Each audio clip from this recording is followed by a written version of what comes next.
Mesdames et messieurs, bonsoir et bienvenue à cette grande édition du journal sur les antennes de Congo Buzz Télévision. Voici les principales articulations du journal mardi 17 mai 2022. Une journée consacrée aux forces armées de la RDC qui sont à l'honneur. En Ituri et au Nord Kivu, les organisations de mouvements citoyens encouragent les forces loyalistes engagées au front contre les groupes armés à poursuivre les opérations des tracts de ces ennemis de la paix qui endeuille cette partie du pays. Et puis forum sur l'unité et la réconciliation des Katangais. Les travaux ont démarré ce mardi à Lubumbashi dans le Haut-Katanga. Plusieurs personnalités politiques du Grand Katanga dont Moïse Katumbi, Jeannette Kabila et même certains ministres katangais, membres du gouvernement Sama Lukonde, y participent.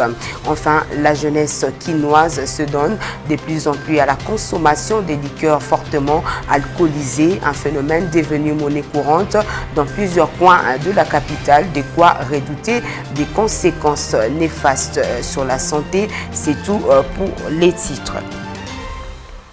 Mardi 17 mai 2022, une journée consacrée aux forces armées de la RDC qui sont à l'honneur. En Ituri, les organisations de mouvements citoyens encouragent les forces loyalistes engagées au front contre les groupes armés, notamment Codeco et ADF, qui endeuillent cette partie du pays, de poursuivre avec les opérations des traques de ces ennemis de la paix. Les organisations de mouvements citoyens estiment également que cette journée doit également interpeller les autorités du pays pour songer à l'amélioration des conditions de vie des hommes en uniforme.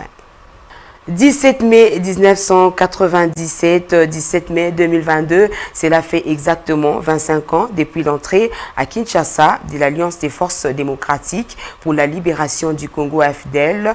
25 ans après, la RDC se souvient de cet événement historique qui marquait la chute du régime de Mobutu et l'arrivée au pouvoir du feu Laurent Désiré Kabila. À l'occasion de la commémoration de cette journée, nos reporters se sont rendus au marché de la liberté situé dans le district de la Tchangou, un des héritages légués à la population quinoise par Laurent Désiré Kabila. Face à notre caméra, les Quinois ont été nombreux à réagir sur la détermination qu'avait Mouzé à sortir le pays du gouffre. Ils sont au micro de Deborah Wamba.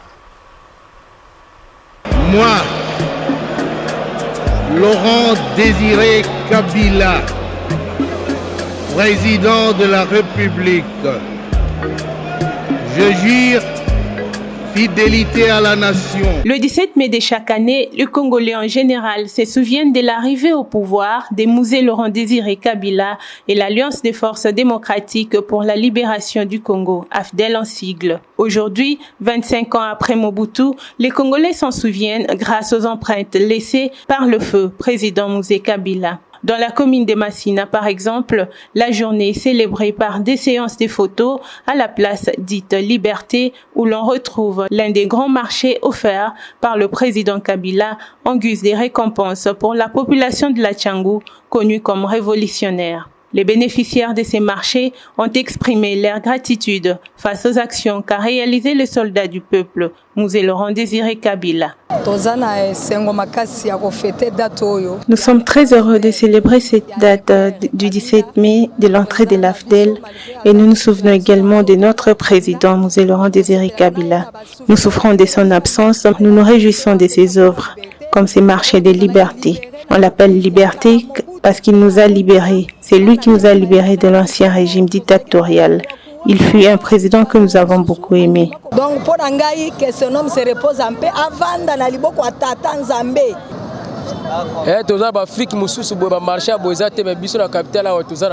Ailleurs, peut-être pour avoir un tel endroit, pour le commerce, c'est difficile. Mais nous en avons grâce à une personne, Mouzé Kabila. Ces marchés, comme le dit le concept liberté, tout le monde est libre d'y accéder, car c'est les marchés de liberté.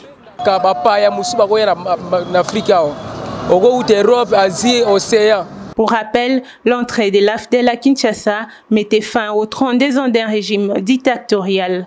Le samedi 17 mai 1997 au matin, les habitants des communes de Massina et Kimbantseke s'étaient massés le long du boulevard pour voir et accompagner de plus près le soldat chaussé des bottes en caoutchouc qui avait réussi à chasser du pouvoir le président Mobutu. Dossier des policiers en situation irrégulière dans le Haut-Katanga, une délégation de la police nationale congolaise conduite par le général Mouchi Diav, inspecteur général adjoint en charge de l'administration de la police nationale congolaise, est descendue dans le chef-lieu de la province cuprifère pour s'enquérir de la situation. La délégation a été reçue par le gouverneur de province Jacques Kiaboula ce lundi 16 mai, propos recueillis par Daniel Kamboa. Nous sommes venus s'enquérir de la situation qui prévaut dans cette province suite à la présence irrégulière de policiers venant d'autres sièges, et ils sont ici irrégulièrement dans cette province en train de faire le travail de la police. Nous sommes venus les identifier, qui sont-ils, et dans les jours à venir pour trouver une solution durable à cette situation de déplacement des policiers d'une province à l'autre. Voilà les raisons qui nous ont poussés à venir dans cette province. Je peux encore dire ceci, c'est suite même à la dénonciation du gouverneur de province lors de réunions qui se sont passées ici des deux communautés. Le gouverneur du Haut-Katanga n'a pas mâché ses mots en disant qu'il y a une présence de 750 policiers, parfois armés ou pas. Pour Kinshasa, pour nous, les autorités de la police nationale congolaise, il est de notre devoir de venir s'enquérir de cette situation. Chers journalistes, voilà la raison qui nous amène ici à Lubumbashi. Non, c'est un travail de la police, c'est un travail confidentiel, c'est un travail que nous faisons en collaboration avec les commissaires provinciaux de la police du Haut-Katanga. Et après ce travail, nous allons faire un rapport à Kinshasa pour décision. Je le disais dans les titres, l'Assemblée épiscopale de la province ecclésiastique de Lubumbashi dans le Haut-Katanga a donné ce mardi le go du forum sur l'unité et la réconciliation des Katangais. Ces assises se tiennent sous les thèmes Frères et Sœurs un jour, Frères et Sœurs toujours, prévu du 17 au 19 mai. Ce forum qui se veut un cadre de rassemblement vise à réconcilier tous les fils et filles du Grand Katanga. Le reportage des Daniel Kamboa. Les travaux du Forum sur la réconciliation des leaders katangais se sont ouverts ce mardi 17 mai à l'archevêché de Lubumbashi. Pendant pratiquement 3 jours, les leaders politiques des mouvements socioculturels et ceux de jeunes vont se réunir autour de l'archevêque métropolitain Fulgence Muteba en vue de régler les différends entre les Katangais et enterrer la hanche de guerre entre eux. Pour ces premiers jours, quelques leaders ont répondu présents à l'appel de l'archevêque de Lubumbashi. C'est notamment l'ancien gouverneur de l'ex-Grand Katanga, Moïse Katumbi Chapwe, Jeannette Kabila, actuellement députée nationale et sœur à l'ancien président Joseph Kabila.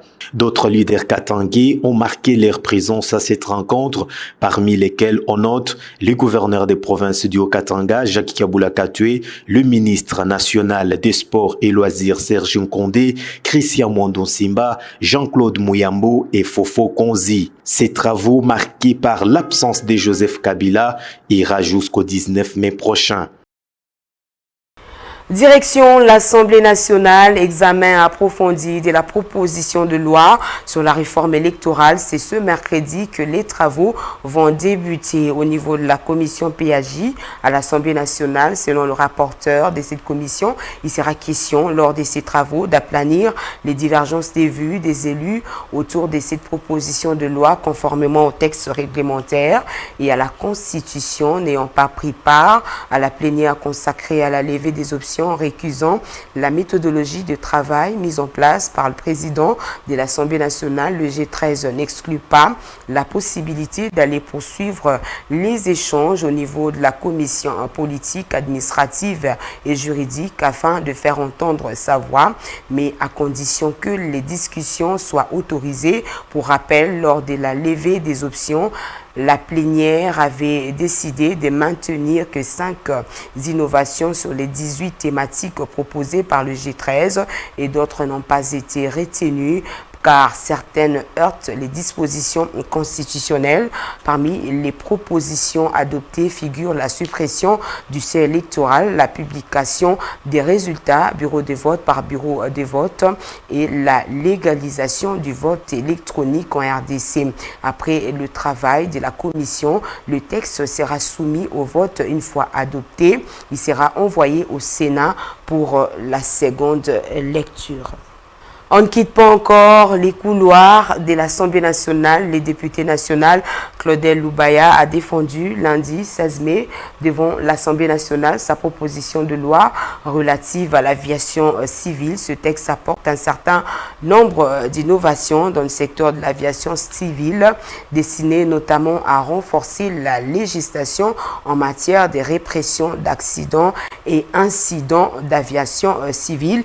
Des précisions dans cet extrait choisi par Daniel Kamboa. Cette proposition de loi a été déposée depuis 2020 et elle est une proposition de loi qui vient à point parce qu'elle vient compléter et modifier la loi numéro 10/014 de décembre 2010 relative à l'aviation civile. Elle apporte un certain nombre d'innovations dans le secteur de l'aviation civile, destinées notamment à renforcer la législation en matière de répression des accidents et incidents d'aviation civile, à renforcer la législation en matière d'enquête d'incidents et d'accidents d'aviation civile, à renforcer la législation en matière de sûreté et de sécurité aérienne, parce que, comme vous le savez, les aéroports du Congo, ce sont des aéroports à problème. Nous en avons 53 au total, dont 5 ont le statut d'aéroport international, mais ils ne sont pas certifiés. Et les 48 aéroports qui restent ne sont pas homologués. Et donc, l'importance, la raison d'être de cette loi, c'est de faire sortir la République démocratique du Congo et ses compagnies d'aviation de la liste noire dans laquelle ils figurent depuis plusieurs années, liste noire qui empêche nos compagnies locales de voler et de survoler certains espaces aériens, mais d'autre part aussi améliorer les services de facilitation et de navigation d'aide au sol dans nos aéroports et aérodromes de la République démocratique du Congo. Dans tous les cas, ce que j'attends de tous les collègues ici, c'est plutôt le vote de la recevabilité de cette proposition pour permettre à la législation en vigueur de s'adapter aux normes internationales, parce que la nôtre, elle est vieille de 10 ans, de 12 ans, et il faut que l'on passe aux standards internationaux auxquels tous les pays aujourd'hui se retrouvent, et sauf la RDC. Et puis, cette nouvelle, l'inspection générale des finances s'est une fois de plus exprimée sur les dossiers Bukanga-Lonzo dans lesquels l'ancien Premier ministre Augustin Matata Ponyo est cité continuellement.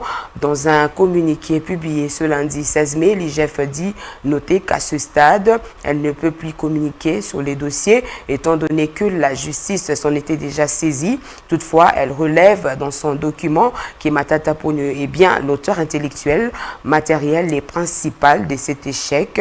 L'inspection générale des finances confirme par conséquent que le projet de parc agro-industriel de Bukanga-Lonzo est un échec désastreux qui a coûté à la République plus de 287 millions de dollars américains et que son instigateur, l'ancien Premier ministre Matata Ponyo, est bien l'auteur intellectuel, matériel et principal de cet échec, ainsi que des détournements qui ont eu lieu. L'inspection générale des finances CNSA n'a par conséquent aucune excuse à présenter et reste convaincu que l'analyse de ce dossier quant au fond ne pourra que confirmer la responsabilité personnelle pleine et entière des Matata Pogno dans cette débâcle, a écrit l'IGF dans son communiqué.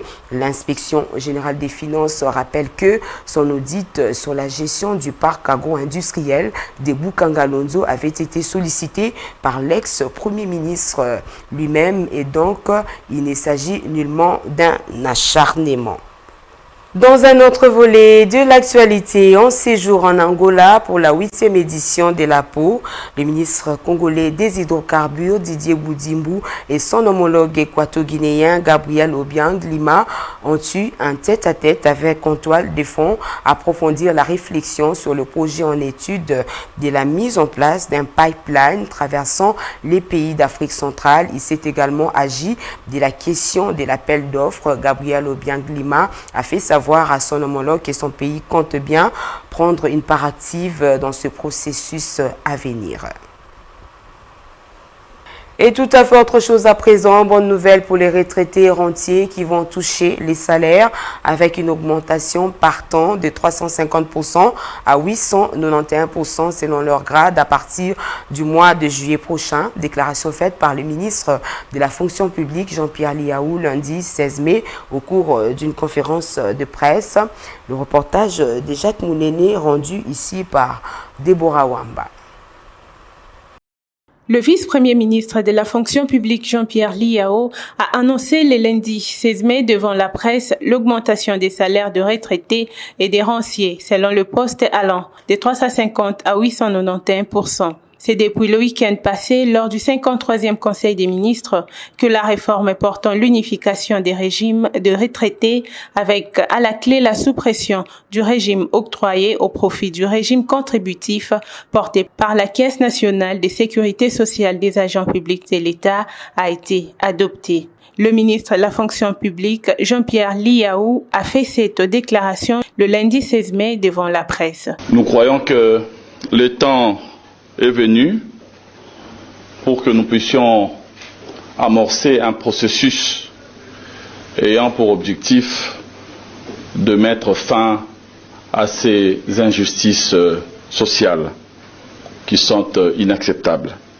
Ainsi, pour la première étape, 113 582 retraités et rentiers vont être reversés à la CNSAP pour une meilleure prise en charge dès le mois de juillet prochain.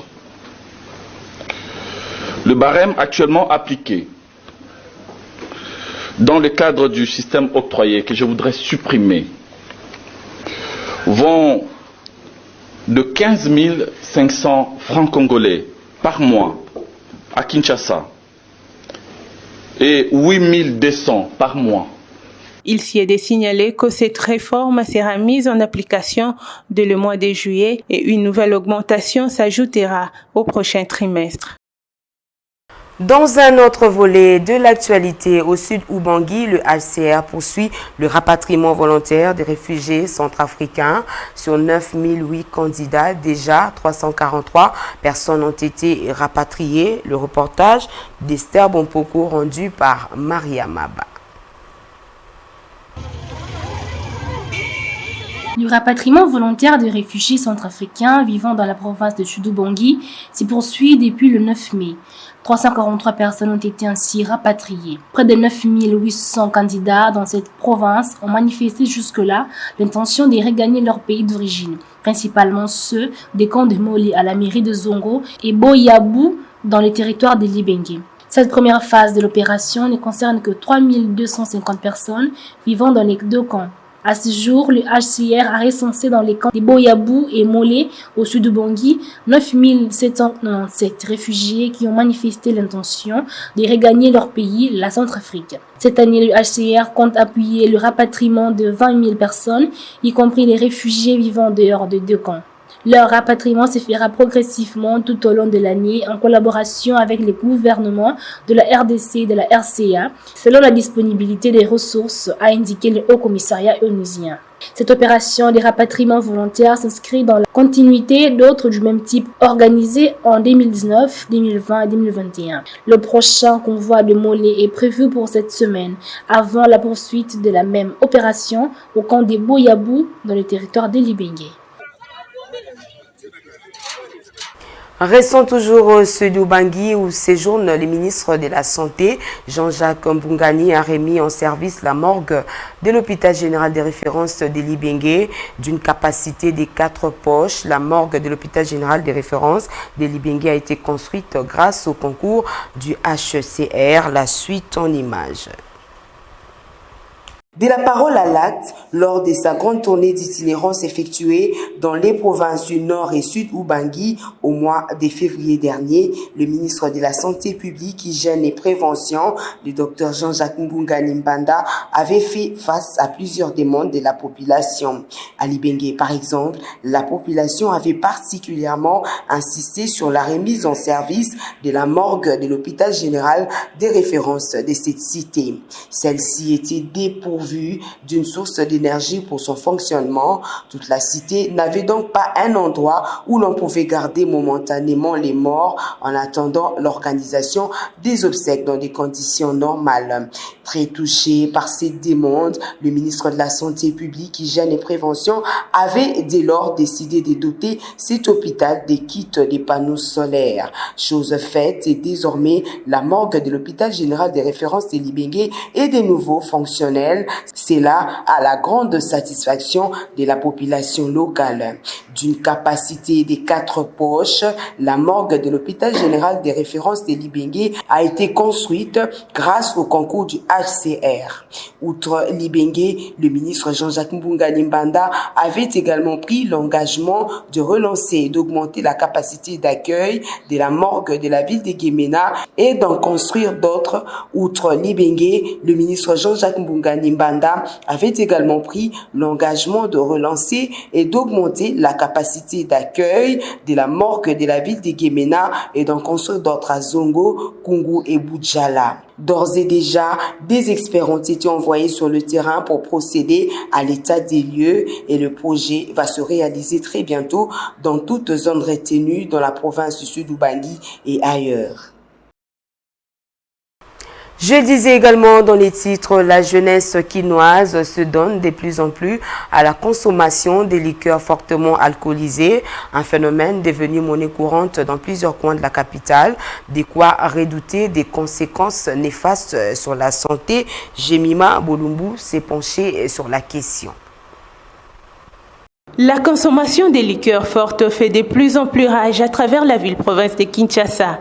Depuis quelques années maintenant, on observe des jeunes Quinois consommer des boissons fortement alcoolisées comme Supunatolo, Aguené, Zododo et la drogue bombée, découverte quelques mois qui rend les consommateurs de vrais somnambules et détruisant leur mémoire. Ces liqueurs locales, vendues généralement à moindre coût, ont des graves incidences sur la santé physique et mentale de ces fidèles consommateurs. Pour avis nangai concernant ya ba ndenge consommation à Supunatolo wana vraiment ça passe. À mon humble avis, je pense que c'est pitoyable, car la relève de demain c'est nous. Nos pères vont passer et l'État congolais doit prendre des dispositions pour arrêter cela. Cette consommation détruit le corps physiquement car la jeunesse est l'espoir de demain. Même l'État congolais est à disposition pour arrêter le Koana. Cependant, les habitants de la capitale rencontrés par la rédaction des Congo Buzz estiment que la responsabilité incombe à l'État congolais qui, jusqu'à ce jour, ferme les yeux sur ces dérives qui affectent les bonnes mœurs, alors que le point de vente de ces boissons sont visiblement sur chaque coin. L'État est incapable. La responsabilité encombre l'État qui égorge en son sein de bombes retardées. Il devait arrêter les vendeurs qui ruinent l'avenir de ces jeunes gens. Premièrement, la santé. La consommation de ces liqueurs fortes a des conséquences néfastes à la santé. mais aussi à l'avenir de jeunes qui les incitent à des actes immoraux. Nos autorités doivent s'impliquer en arrêtant les fabricants qui sont les Libanais et Indo-Pakistanais en lieu et place d'arrêter ceux qui vendent dans des coins des rues. Car à ce jour, nous connaissons tous ces points de vente où cela se vend à moindre coût. En tout cas, la consommation de ces boissons artisanales cause plusieurs dégâts physiques, voire la perte de vies humaines, tel a été le cas d'un jeune porteur au marché des Gambela dans la commune de Kasavubu, dû au surdosage de ces liqueurs. Santé encore, sensibiliser les publics sur l'hypertension, sa gravité, ses complications médicales, mais aussi fournir de l'information sur sa prévention et le diagnostic et le traitement. C'est tout l'enjeu de la journée mondiale de lutte contre l'hypertension, célébrée ce mardi 17 mai, et Serpinda nous en parle. Partout dans le monde, environ 1,28 milliard de personnes, alors 65% de la population âgée de 65 ans et 10% de la population âgée de 18 à 34 ans souffrent de l'hypertension artérielle. Parmi ceux-ci, plus de 7 millions ne sont pas traités. Raison pour laquelle le monde célèbre chaque 17 mai la journée mondiale de l'hypertension dans le but de communiquer au public la gravité de ces complications médicales et de fournir l'information sur la prévention, sa détection et son traitement. L'hypertension artérielle est une maladie chronique due à une pression du sang anormalement élevée dans le vaisseau sanguin. Par ailleurs, elle survient après un problème de santé. Dans la plupart des cas, aucun symptôme n'est apparent, mais quelques signes avant-coureurs peuvent alerter et pousser à consulter un médecin. Ces signes sont les suivants: les maux de tête, les troubles visuels, les troubles de la concentration et des vertiges. Cette pathologie est à la base des problèmes cardiovasculaires, cérébrovasculaires, tels que l'infarctus et l'AVC. Il existe plusieurs facteurs de risque, entre autres le surpoids, le diabète, la carence en potassium, l'alcool et le tabac. Il existe aussi plusieurs facteurs de risques non modifiables, notamment une maladie rénale chronique, une naissance prématurée, le vieillissement, un petit poids de naissance, l'acné, du sommeil, le stress, les antécédents familiaux. Dans le traitement de l'hypertension, l'hygiène de vie joue un grand rôle, d'où il est conseillé d'améliorer son alimentation, stopper le tabac, faire des exercices physiques. Signalons que cette journée a été décrétée le 14 mai 2005 par la Ligue mondiale contre l'hypertension, mais la célébration se déroule le 17 mai de chaque année. Et puis, ce 17 mai, l'humanité a également célébré la journée mondiale contre l'homophobie, une journée qui vise la suppression de l'homosexualité sur la liste des maladies mentales. Les récits d'Esther Pinda. Dans les pays occidentaux, l'homosexualité est plus libre, présent et visible dans les rues, les journaux, à la télévision et au cinéma, bien que quelques ajustements demeurent nécessaires pour éradiquer les dernières discriminations. Mais dans environ 72 États, les actes homosexuels sont condamnés par la loi et récemment, plusieurs présidents africains ont réaffirmé leur volonté de lutter personnellement contre ces fléaux parce que selon eux, cette pratique heurte les valeurs africaines. Voilà pourquoi le monde célèbre chaque année en date du 17 mai la journée mondiale contre l'homophobie, une journée de réflexion autour des actions à mener pour lutter contre toute violence physique, morale ou symbolique liée à l'orientation sexuelle ou à l'identité du genre. À Kinshasa, la population rencontrée par la rédaction de Congo Buzz Télévision pense que l'homosexualité est contre nos valeurs et une solution doit être trouvée pour l'éradiquer. Ce n'est pas une pratique biblique.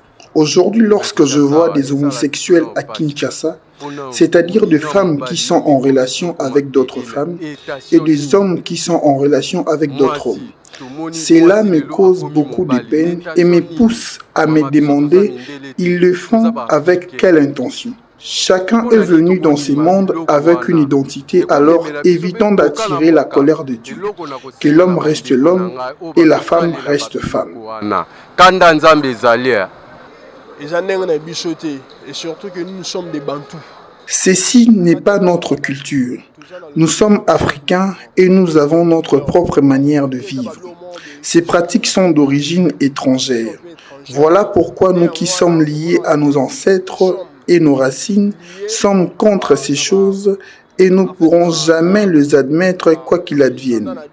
Mais puisque la RDC est un pays démocratique, toute action posée contre l'homosexualité doit être faite dans le respect de loi. D'ailleurs, ils sont humains comme nous tous.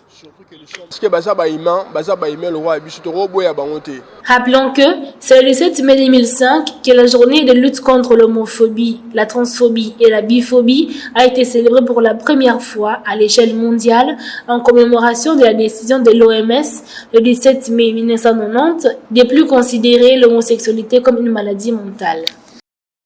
Ce journal est terminé, mais avant de nous quitter, le rappel des titres. Mardi 17 mai 2022, une journée consacrée aux forces armées de la RDC qui sont à l'honneur en Ituri au Nord Kivu. Les organisations de mouvements citoyens encouragent les forces loyalistes engagées au front contre les groupes armés à poursuivre les opérations des traques de ces ennemis de la paix qui endeuillent cette partie du pays. Et puis forum sur l'unité et la réconciliation des Katangais. Les travaux ont démarré ce mardi à Lubumbashi dans le Haut-Katanga. Plusieurs personnalités politiques du Grand Katanga, dont Moïse Katumbi, Jeannette Kabila et même certains ministres katangais, membres du gouvernement Sama Lukonde, y participent. Enfin, la jeunesse quinoise se donne de plus en plus à la consommation des liqueurs fortement alcoolisées, un phénomène devenu monnaie courante dans plusieurs coins de la capitale, de quoi redouter des conséquences néfastes sur la santé. Voilà ce qui vient complètement boucler cette session d'information sur les antennes de Congo Buzz Télévision. L'information est en continu sur notre site internet www.congobuzz.net, mais également sur notre chaîne YouTube. Au revoir.